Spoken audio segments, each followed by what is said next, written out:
Breakfast at Mom's. I'm Mom, aka Sandra, and these beautiful ladies are my daughters, Alyssa and Candace, and these beauties are my daughter-in-laws, Brooks and Felisha, and we are so excited that you have come to join us. Here again this week, we meet here every week to talk about things that we all face as women in our life. And as we like to say, we're going to spill some tea. So this week, our tea spiller is Alyssa. Yeah. So what are we going to talk about this week, Alyssa? Yeah, so this week we're talking about the art of homemaking. Okay. So not super spicy stuff here, guys. Really practical things. So for me, I never really knew what the term homemaker meant. When I think of homemaking, I think of Little House on the Prairie, like they're in the aprons, just like washing clothes on a washing board outside. Like, I don't know why in my mind that is what like a homemaker is. But growing up, I never realized like mom really was that for us. Like you were the ultimate homemaker. Our home was always well kept, beautifully decorated. The laundry was done. We had dinner every night. You know what I mean? Like it. So I think she's a little delirious. No, but but I'll say from the child's perspective, that's what it felt like. It felt like we always, the home was like just the hub and well kept. And we did chores. That's encouraging for yes. That's encouraging for all you when you feel like your house is a mess all the time. So that was my first introduction, obviously, to homemaking was through my mom, but I didn't know that that's what it was, like the term for it was. I don't think I even realized that when I got married. And when Dale and I got married, we had all of 900 square feet to take care of, and it was just the two of us. So our house was immaculate. Like I was making 3 meals a day. You also didn't have 2 children under 2. Well, that's what I'm saying. Yeah. So when we first got married, I was like, wow, I'm a great wife. And my home is well kept. It was phenomenal. And then I had 2 kids. And let me tell you, better than the bedroom at home when I lived with my mom. All the water bottles. That was covered with the water bottles. My gosh. I'm being called out in this episode. Just collecting them in the bowls. Well, maybe that is the difference. When you get married, you have this sense of like, I'm taking care of my home and my husband. And so it was different. Mom's not going to come in there. It was different than being at home at my mom's house, or that wasn't my house and I was just doing my thing. So I think when I had my own children is when that kind of like halt happened, where I was like, all of a sudden, well, it's not well kept. Well, it is an absolute chaotic mess. And for me, I turned, like maybe some of you did today, to the University of YouTube. And I really found solace in listening and watching women who were Christians and who were running their home and had this whole homemaking thing. So much so that if you guys want to watch, I've been starting a little bit of a small YouTube channel of my own called The Hanson Home. So watch this episode first and then go and look at The Hanson Home. But for me, it's been such just like a moment and a joy and a love that now I want to help other moms as well. So when we were talking about episodes, I was like, we've got to talk about the art of homemaking because it is such a passion of mine. So I want to start by just kind of going around and saying the different seasons that we're all in, where is your delegations as far as homemaking, you being the homemaker, who does what in your household to make it function? Yeah.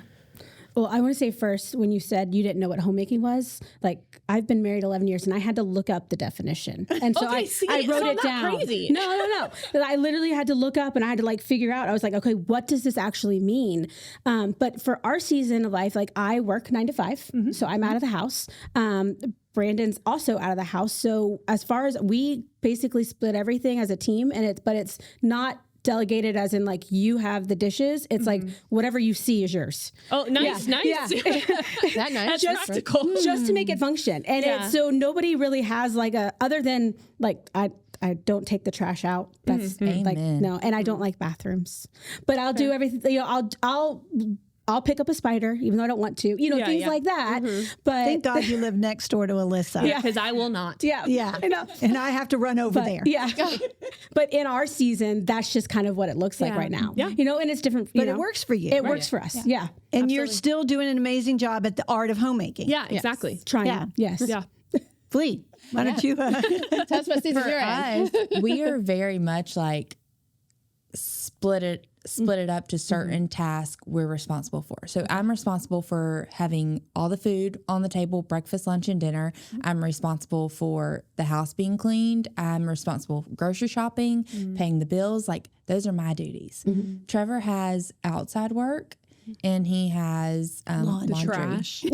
And he has the trash, but he has the laundry in secret, ladies. If you're like, how do I get my husband to do laundry? Well, if he really cares about what he wears, shrink something, dye something. Because this is a true story. That's how it happened. That's how Trevor it happened. is going to edit this. And and he knows. Like, he legit took laundry from me because he's like, you're ruining my shirts. And I wasn't doing it on purpose. Unintentionally, yeah. Right. So, but for us, I mean, that's just how we split everything up. Which is great. Yeah. Nice. And it works for you. Yeah. Well, my season is learning all this stuff. Right. The newlywed. The newlywed. So this is so far. I mean, it changes. It changes by the mood. I think I feel. But that's okay. So it works for you. Colby and I work 9 to 5, Monday through Friday, and then so when we come home from like regular work, it's our time just to like. I'm starving. I haven't eaten since lunch. I'm hungry. So ours is, how fast can we get food on the table? Is it I'm going to the store or he's going to the store? What are we making? And then we eat. You shower, and then we do relax time. So it's either he's playing a game or I'm doing something, or we have together. But on the weekends is where we do all of our stuff. So my house can be kind of like maybe it's the right, but it's only 2 of us and then a teenager who's upstairs, all the time. So just let you know that's going to happen, ladies. But on the weekends, then I try to do more of the inside stuff. I did mow the grass when I was younger, people. And I did try to mow the grass and surprise him one time when he was away. And I died of heat stroke, it felt like. And he told me, honey, Never again. never again. I will handle outside. You can handle the inside if you want. He takes out the trash. I've done that, but I have to tell you, my mom has taught us to do chores. And again, my brothers would do the outside. I would do the dusting and all her little perfume figurines and And bringing it back. let me tell you, talk about, I don't want to mess it up. But it's not even that. So I think that's why I don't have any clutter. I don't want nothing to dust. So nothing to dust in my house. That's awesome. So mine is just dishes, laundry. But let me just tell you, I get tired. And so then I'll do, but then sometimes don't do any chores. Like, okay, today, which is fine. we're going to do nothing. Yeah. Right. And that's and you're allowed to do that. So that's where we're at in our lives. So we have a little vibe like today, like I have laundry in the dryer. Okay, can you bring it out? Like just like little communication and partnership on that part. Have you seen the reels on balancing in a marriage? And it's like the husband takes out the trash, but doesn't put the bag in. I did that, Or the women, the husband takes all the boxes out the garage and the women just open the door, just throw it. I laugh all the time. I'm like, it just magically, Trevor goes, where do you think it goes? I'm like, it just magically just disappears. So funny. It's really him. Well, being I'm the empty nester, I do everything. No, I'm kidding. And it's funny, this season in our life. So, when it comes to, and I'm also home more. I keep telling my husband I've retired. So, How's that going for you? well, it's, working out. But anyhow, so, I'm at home and, so I, do all the house things and in the cooking. If I don't want to cook, a lot of times Dad will say, "Hey, I'm getting ready to leave. Am I getting something? Or, are you cooking? What are we doing?" But since we created, our outdoor space where we all spend family day, Dad is just like, that's his Loves it. thing. Yeah. And I always say, babe, you've worked so hard all week. The last thing you want to do is cook for this brood of 16 people out there on the grill. Sweating. But he loves it. Or I'll say, just do burgers, nothing else. And then you get up there and there's a plethora of stuff. But it's what he loves to do. So that's kind of worked for us. And, has he done laundry in his life? Yes. I would die to see Dad do laundry. Oh, he has. He truly has. But I generally have done it. Yeah. But, so.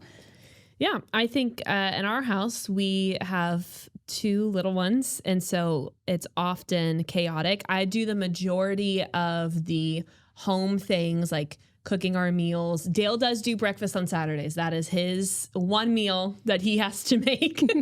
And then I do all the other ones. That. He does. That is his love, is to either go get us bagels, or this morning he made us grits and eggs. drop them off at his favorite mother-in-law. Yes, done that. Oh, nice. So he does that. He does the outdoor things and the trash as well. But I basically maintain all of the cleaning in the house, the laundry, that kind of stuff. But I will say Dale really steps up in the times of putting the kids to bed, or on Sunday mornings, I'm at the church first thing. So he is fully responsible for getting them dressed and there and that kind of stuff. So we split a lot more responsibility, I think, when it comes to the kids, and I maybe take on a little bit more when it comes to the homemaking side.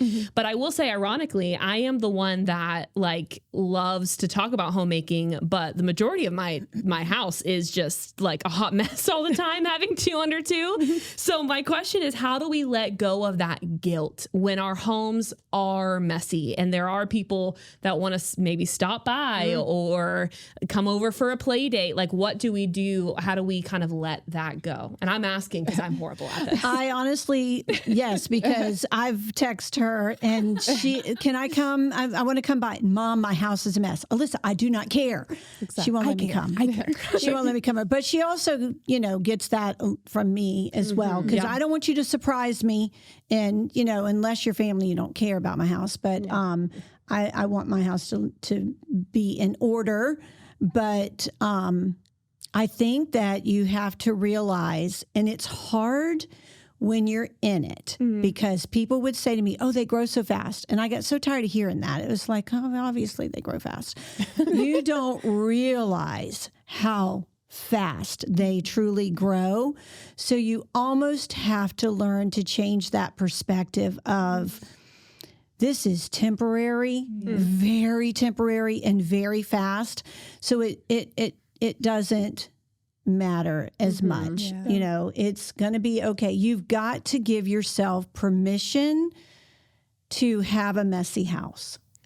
It's going to be okay. Yeah. I don't get that permission because I don't have any children, but in there, but you have to give yourself that permission of knowing that this is, I always laugh, when everybody, not so much now that we're outside all the time, on family day, but inside, and it was a disaster. And I had to change my perspective on Monday mornings of, this is a beautiful mess. This is truly a beautiful mess, because if this wasn't a disaster right now, they wouldn't have been here yesterday. Yeah. And so it is hard to, you picked up everything. When you were, remember in the moments of 10-second tidy when mom's guests are coming over, and I'm sure you've seen the reels, and they're like, so true. We definitely did 10-second tidies in the house when people were coming over when we were younger, but that's because you don't want the perspective for other people. Yeah. But you got people, for example, I just thought about this. I design closets. I go into lots of people's houses.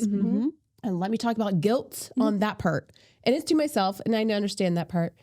Their house looks like it came out of a magazine. And I'm like, do you even have children? Yeah. Do you have a dog? And they're like, oh, yeah, I do. I'm like, how in the world? They knew you were coming. They had an appointment with But me. then I love it how they say, sorry, my house is a mess. Oh, I do. Oh, but okay, that's, you have to say that, I think. Yeah. When you have people come to your home, just a thing that's like a greeting. The greeting is, I'm sorry, my house is a mess. And they think, oh, if this is a mess, what is it like clean? Right. Yeah. Yes. Right. I remember as a kid, I had to be 8 or 9. We went to my aunt's house, and my aunt and her husband, my uncle, had 6 children. And I remember walking in, and her house was toys everywhere. I flat out asked her one day, is your house ever clean? Oh, gosh. But again, and it's something Chasen, my son, would say to somebody. But I'm like, I look back all the time when my house is a mess, and I just laugh. I'm like, I'm eating my words now. Yes. So funny. Yeah. It's like there's a video, it's an old video, and it's this guy dressed up as his wife, and he's like being her when company comes over, and he's like vacuuming. Guy. He's like, they can't even know that we live here. And I'm like, that is me. I love that guy so much. He is so funny. So, well, I was going to say, so like y'all, and I like don't take this in any way, but like y'all have a gift like the four of you coming into this family, like of keeping a house and decorating a house and making a house a home. And that's not something so much I have. And so I know that, as to answer the question about the guilt, was that like, it took me a long time to like invite y'all over. Like even like recently, I don't even know if you knew it, like Bella came over and you just came on in. And the stress, no, but I was like, oh my God, because I don't know how to decorate. Like, that's not my thing. Like, I don't know how to put But it's things so together. funny that you say that, because Brooks, I literally walked in your house and I was like, oh my God, if Brooks could see how messy my house is, her house is so clean. Like, I literally thought that. I was like, I better come over here so Brooks doesn't walk into my house. Isn't that true? But isn't that funny? Like, But that's where your it's like, sisters and your family, and you really and could we care live less. 3 feet away from each other. Yes. But it's like, you have to be able to be like, listen, this is just who I am in the season that it is, and this is us, you know, 100%. and let's do that. I last night was watching Maddie for like a short period of time, and yesterday baby Dale would not take a nap, so he fell asleep on me. There was just no way, like I could not pick up the main part of my house before Madison came over, and I texted Lee and I was like, listen, it's gonna be what it is. Like, every dish that I have is dirty in my kitchen right now, atmosphere. and it is chaos, but just drop her off. I have lots of toys. She's gonna have a great time. I opened the door and judged hard. You are the worst. We have to give ourselves. Yeah. We have I to tell let the it clients, go. this is a natural environment. I go, good, I want to stay in this natural environment right now. And they're like, this is how I do my stuff. Okay, so then how Natural do we environment. switch our perspective? I think there is clearly I shouldn't say nobody. Some people really love to clean, and it is a passion of theirs. I don't know that that's any of us. So if that is you, like, more power to you. But how do I like you, things clean. Same. I don't love necessarily things want tidy, to clean but it. the just like getting up the gumption to do it. How do we change our perspective and find joy in mundane tasks that we're given? You focus on the purpose behind the task. So you washing Bella's favorite dress, her bluey dress, so that she can wear it the next day is going to bring her that joy in that morning. Yeah. So that's what you focus on, is that, like, so hey, good. like Kingston, you know, he's 7. They're into the name brand stuff. And it's like, if he doesn't have his Seahawk sweatshirt, you know, he's searching all over for it. So by making sure I've got the laundry done, you know, that's it's giving him that joy and that confidence that he needs to walk into school that next day. So that's what I would say. That's good. That's so good. I try at night to like really make sure, like I'm on a 2-week streak of picking up every night before bed, because I just do better when I wake up and my house is already at least tidy, not necessarily clean. It's just everything is put where it's supposed to go, because if not, it messes up my next day. So I think I focus more on that. Like, I know if I don't do it now, tomorrow it's going to just push me back. And it's teaching your kids too, because I noticed this about Maddie the other day when she was at my house. You mean little Sandra? Yeah. Little mom. I noticed that when she knew it was time to get ready to go, she goes to the toy drawer and she just starts putting everything in. And I'm like, well, look at you, Miss Maddie Grace, over there putting all the toys away all by yourself. And I would say, and I was thinking, okay, that's good enough. Oh no, she was finding them all. So, but it comes from just when they're little, 10-second tidy. I think there's something else now that there's a song about cleanup or song, whatever. for sure. It was 10-second tidy then. But teaching them when they're little, they're not going to do it perfectly. But, you know, I'm thinking about you picking up. Jason's old enough to pick up. Listen, Chasen made his bed the other day and he like was surprising me. And I walk into his room. It was like how I would make it. I said, now that I know that you can make it this way, I expect this every day. So we did that this summer. Kingston was home with a nanny most of the summer, and he's, you know, older now. And so he had chore charts for every day of the week. And at first it was real fun, right? Oh, well, of course. And he was doing it great. And by the end of the summer, it was like cleaning the baseboards and wiping down the windows. He was like over it. It was like just streaky. And I was like, no. Now that you know how to do it, you're going to do it right. Like you showed me that And you you know have to give how. them that reward of whatever it is of being able to do There's that. a lady, again, YouTube University, that both Flea and I follow, and she talks about doing the closing shift, that thinking of your house more as a business, how it would operate. Every day there's a closing shift or a thing that you need to do before the business is locked up. And then there's a list of things that need to get done for the business to open. And if you are the one that is the homemaker of your home, or maybe like you are doing the 9 to 5, there's this idea of what do we do every morning and what do we do every evening so that our house is constantly functioning. So talking about all of this, I think that there is, the biggest verse out there for women, everyone talks about that we cringe when we hear, is a Proverbs 31 woman. And it's not cringy like, oh my gosh, like that's embarrassing to talk about. No. It's cringy like, the expectation is tough. So I think a lot of times when we hear of Proverbs 31, we think of the final verses that are said, which is, she is clothed with strength and dignity, and she laughs at the days to come. She speaks with wisdom and faith. Instruction is on her tongue. She watches over the affairs of her household and does not eat the bread of idleness. Her children arise and call her blessed. Her husband also, he praises her, saying, many women do noble things, but you surpass them all. Charm is deception and beauty is fleeting, but a woman who fears the Lord is to be praised. Honor her for all her hands have done, and let her works bring her praise at the city gate. I read that and I'm like, I receive it. Like, amen. Yeah. I hope that my husband is telling me, oh, you are above all, and no one is as worthy as you are, or my children praise me. I think that's awesome. But sometimes we miss the first 14 verses that talk about what a woman should be. So I'm just going to run through this. Think about it for a second, and how do we perceive that as Christians, and how can we, like you said, live up to that? So it says, a wife of noble character, who can find her? She is worth far more than rubies. Her husband has full confidence in her and lacks nothing of value. She brings him good, not harm, all the days of her life. She selects wood and flax and works with eager hands. She is like the merchant ships bringing her food from afar. She gets up while it's still night. She provides no, thank you. She provides food for her family and portions for her female servants. She considers a field and she buys it. Out of the earnings, she plants a vineyard. She sets about her work vigorously. Her arms are strong for her tasks. She sees that her trading is profitable, and her lamp does not go out at night. In her hand, she holds the distaff and grasps the spindle with her fingers. She opens the arms to the poor and extends her hands to the needy. When it snows, she has no fear for her household, for all of them are clothed in scarlet. She makes coverings for her bed. She is clothed in fine linen and purple.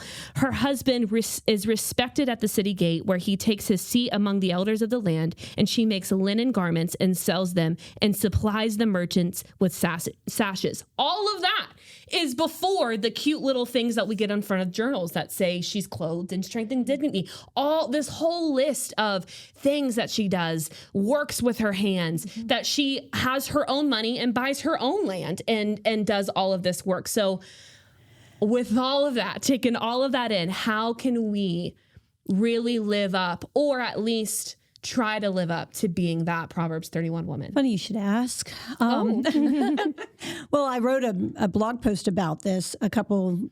Where can they find it? SandraHersey.org. Okay. Or do a weekly devotional. Anywho, I wrote about this. So all those verses, this is really what they say. Prioritize your relationship with God. Be a hard worker, and whatever that is. Right. It might be just in being a wife or being a mom or be a whatever. Be a wise steward with your resources, whatever they are. Doesn't, just be wise in it. Be caring and compassionate, and be a woman of integrity. The end. Amen. So good. Amen. Yeah. That's So really what it is saying, because it is, nobody is doing all of that stuff. I feel like what they are is, here's an example of what we would do if you were to do that. And it doesn't mean that you don't do some of those things that are in there. So I'd love to buy a vineyard with my own money, but you know, so it doesn't mean that you don't necessarily do those things, but it's not this woman on a pedestal that is so untouchable, and we all have to try to reach and attain what she has. Because there's no one who exists like that. Yeah. So, you know, doing those things like what I just said, you know, doing the best that you can do in every area of your life. Strive to be the best in everything. Your job, your marriage, as a mom, you're striving to be the best. Doesn't mean that, oh, I failed today, because here's, you know, you're going to fail. We fail every single day. How many times do we say, oh, I can remember trying to set my alarm and get up Oh, yeah. early. Not me. I read that. I was like, conviction, Lord, because that is not me. I remember going through that season and trying to do that. And then I'm more exhausted because I'm setting my alarm to get up when it's dark. And Oh, no. Please, like, that sounds like the dream. She loves setting her alarm. right. And to realize that I'd get up way earlier. And guess who else got up way earlier every single time with me? My children. Even though I was trying to be quiet. I don't know how they did that. So we put way too much expectation on ourselves as women. You're here for a purpose. It just shows that what you do is effective to people. It's actually, like, I like what Brooks said earlier, about it just shows that you have things to do in the world. You can get up out of bed and live life. You know? I think something we were talking about driving over here was that some of this is just like seasonal. Like it's whatever season of life you're in. Maybe you're in the season of life where you are starting a business like this woman, where you're buying land and you're working vigorously towards that. Or maybe it is you're in the season of life where you are working at your home and you are up before your kids because you're going to get them ready for school. And that's when you need to be awake. Like I think it is definitely seasonal. And I would encourage you guys at home, whatever season you're in, just sink your teeth into it. Like if it is that you have littles at home, sink your teeth into, we are going to be just toddler heaven here. We're going to be crazy and do that. If it is, I'm starting my own business, or I'm working my 9 to 5. I'm going to sink my teeth into the moments where I'm at home, and I'm going to be a great worker when I'm at work. Whatever season of life you're in, just settle into that. Let that be, like Mom was saying, let that be a season where you're being the best you can. And if you don't live up to it that day, it's all right, because there's always tomorrow to live up to. That's right. So, It goes back to what we were talking about, even too, with like delegating things with our husbands. In Proverbs 31, it talks about she has maidservants. She didn't carry the load by herself. That's she a had good people point. to help. Yeah. And so, And I took out of there because of the seasons, because that was a great point. But I took out of that she was a planner. Like she had when winter came, she had them already clothed in scarlet. So she already knew it was coming. She had prepared for those types of things. But don't we do that as moms already? We know that we have to have jackets and pants for our kids and socks and shoes and whatever. You know, we don't have what North has. You know, we're in Florida. So, but we still need jackets, believe it or not. And so we already do those things as moms. So we're already being Proverbs 31 women. We're already winning in those situations. Just do the best you can do. That's right. For that day. For that day. hour. And if you are single and you're like, oh, I don't have a family to get all this stuff for, do it for yourself. Make your own empire. Because guess what? Then the right person will come into the empire to add to it. That's right. 100%. That's right. Yeah, that's right. I think that's it. Okay, awesome. Well, we are so glad that you joined us again this week, and we want you to put down in the comments, keep the conversation going, let us know things you want to talk about. Go over to our website and let us know there with questions you have, and sign up for our newsletter while you're there. So until next week, we just want you to know that you are a Proverbs 31 woman. You can do this, and you are amazing. So have a great week.